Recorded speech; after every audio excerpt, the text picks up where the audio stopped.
A piece of paper is sticking out of your mailbox. It's a printout from a computer, a note, and a screenshot from Google Maps. It reads, "Meet me at the indicated spot tomorrow at 10 p.m. I'll pick you up and we'll take it from there." Also, I'm not exactly sure, can you actually use Google Maps as a term in a game? Wouldn't that make them sue you? Oh, no signature. The place marked on the map is a lookout point near Pier 1, just next to a broken bridge. You check your phone what Mia passed on to you. No new messages, no missed calls. It's still a bit fishy, but there's only one way to find out who addressed this to you. Looks like tomorrow evening has been planned out for you. Convenient. You go downstairs as early as you wake. One final check of the phone, but no news from Mia. You take the car down to Brooklyn, park on the front street, and approach the meeting spot cautiously. Ooh. Damn, that looks gorgeous. A figure of about Mia's size is standing there, dressed in an oversized jacket and looking out to Manhattan. As you approach, you can hear her muttering something. So it could be not her? Is it true? But I do not think it's true. If I do think it's true, then it cannot be true. If it cannot be true, then... you will cave in now. So that you, Mia? Are you the one who left a note? I'm supposed to meet somebody here. Are you the one who left a note? Hey, are you the one who left a note at my apartment? The woman turns around. It's not Mia. Whoever it is, you have never seen her before. She looks perfectly plain and unmemorable. Think on the paper, did the messages leave? Think on the paper, did your face here, brain? You turn around, 3 men, all of them burly and threatening, approach you. One of them takes a lead. So, you got the message? I did. What now? No? Now you'll come with us. Boss wants to meet you.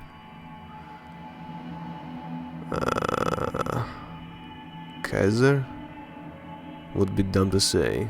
Okay, his eyes glow, so that's good to know. Torque, Calhoun. God damn it, I don't want to give the name. That's a stupid thing to do. If I say the name, then I'm gonna screw it up. Let's go with Torque. What? You gotta be shitting me. Torque ain't the boss of jack shit. I meant Boss Callahan, you dumbass. I suggest you gotta move on. We've got places to be. Whistle of the moon keeps creeping into your consciousness. The litany of gibberish ever present throughout the entire conversation. The man cracks his knuckles.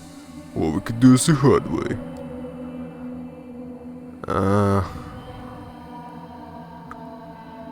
To be honest, I am curious where this is going.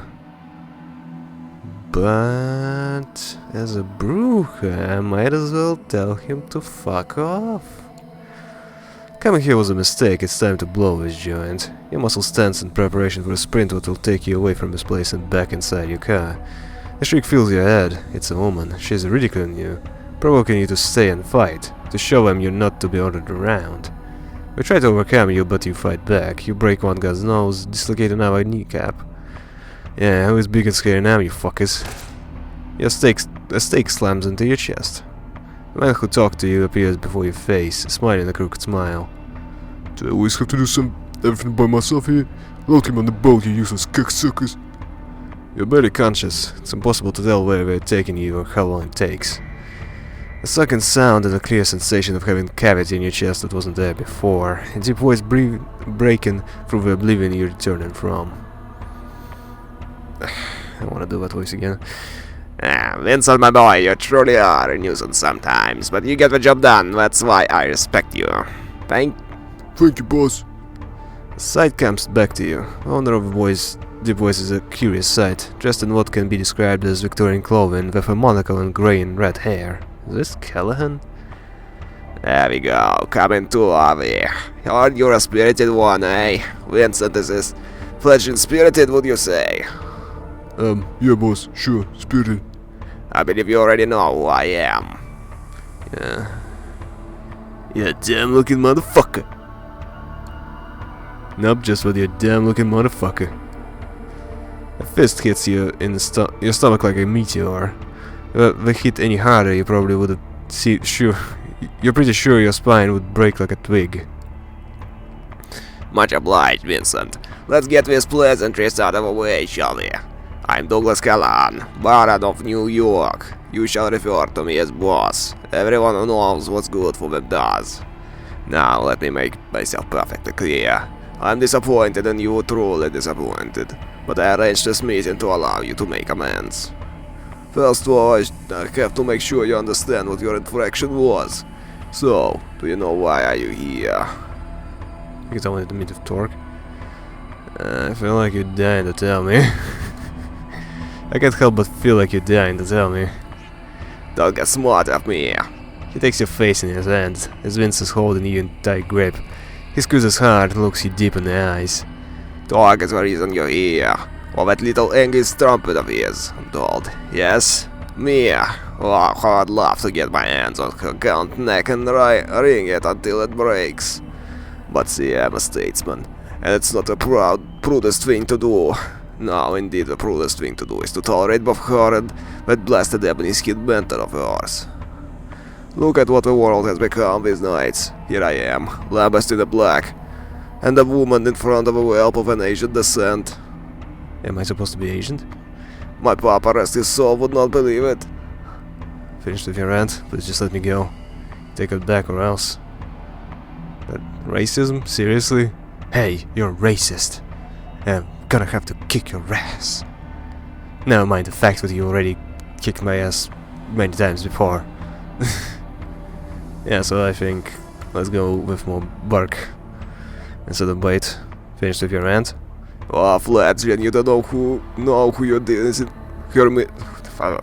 Oh, Fledgling, you do not know who you're messing with. He looks at you with rage in his eyes, and you feel insignificant and vulnerable, and rational fear takes over you. You can't speak up against this man again. You just can't. He's too terrifying. Now that I have your full attention, I will request something from you, and you will obey me to a letter, but that comes later. First, you will answer a few questions, the first of which is, who pointed you to me?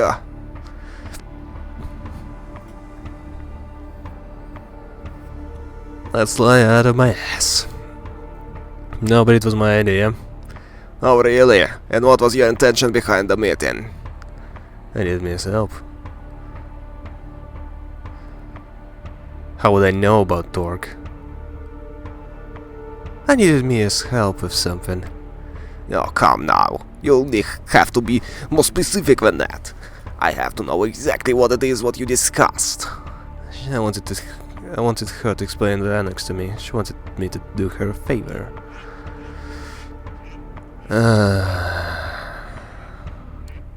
I just wanted to learn about the annex. I asked her about the movement. Ah, child, you should have come to me then. I'm the Anarch movement in New York City, and nobody makes a secret out of it. You bet on the wrong horse, and I'm sure you'll soon learn. See, that wasn't hard now, was it? Of course I can't be sure of how much of what you told me was true, and how much of it is worth about as much as yesternight's horse shit. But I'll find out, I always do. When I do, I will have another one of these nice talks, and maybe, just maybe, you'll avoid this upcoming unpleasant episode next time. He gives Vince a sign, and the burly man starts hitting you all over. You feel teeth, ribs, and fingers break. Your foot is mangled under Vince's boot, your shoulder dislocated, nose wrecked. That's enough, Vincent. Leave them be. He snaps his fingers in front of your face a few times, checks if you can focus on his face. You can, but barely. I am a man of principles, and of a night I would perhaps put you in a casket and dip it in concrete, then dump it in the Hudson, if I ever don't mind during the roaring 20s. It's been a while. But like I mentioned before, I am nothing but prudent, and so the interests of the city's kindred must come before my own and wants. I will therefore let you continue your existence. Here's what I require in return for this boon. You are forbidden to meet with Torque. I will keep an eye on you, on him. If you want a place with anarchs, you go through me, and only me. Got it? You have to understand what I made my associates do to you tonight was just business. We can still work out a mutually beneficial relationship. In fact, it's either that or your final death.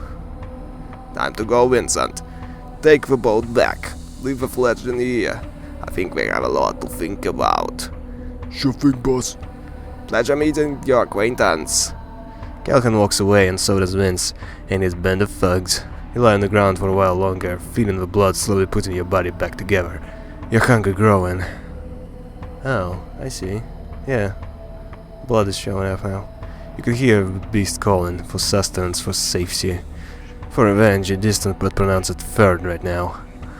It's not until you mend yourself enough to appear as a victim of a mugging more so than an impossibly mangled walking cadaver, that you hail a taxi passing by and head back to your haven. The whole way there, you're tempted by the beast. Your driver, a 30-something with a strong Slavic accent,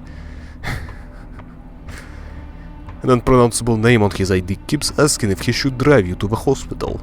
You keep declining, all while thinking that if you only asked him to pull over for 5 minutes, you could feast on his warm blood to the beast's content. Drink him whole, nobody would know. Oh no, nobody but his wife and kids, if he has them. Nobody but his boss and company friends. Nobody but you, as you look in the mirror tomorrow. Keeping your hunger at bay was never before as difficult as it is tonight. The driver stops at your apartment building. There's nobody around. You can do it. Do it. Now. Now!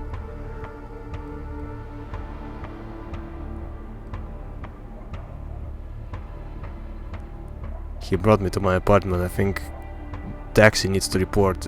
Yeah, that could be backtracked to me if he dies here. Resist.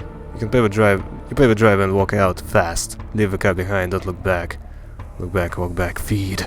No, through the door, up the stairs, key in the lock. Open the apartment, walk in, lock yourself in. The familiar four walls of your haven are a blessing. The beast inside you keeps nagging, but you have kept it at bay tonight. Not a small feat given your state. You're still weak, you're still not quite mended.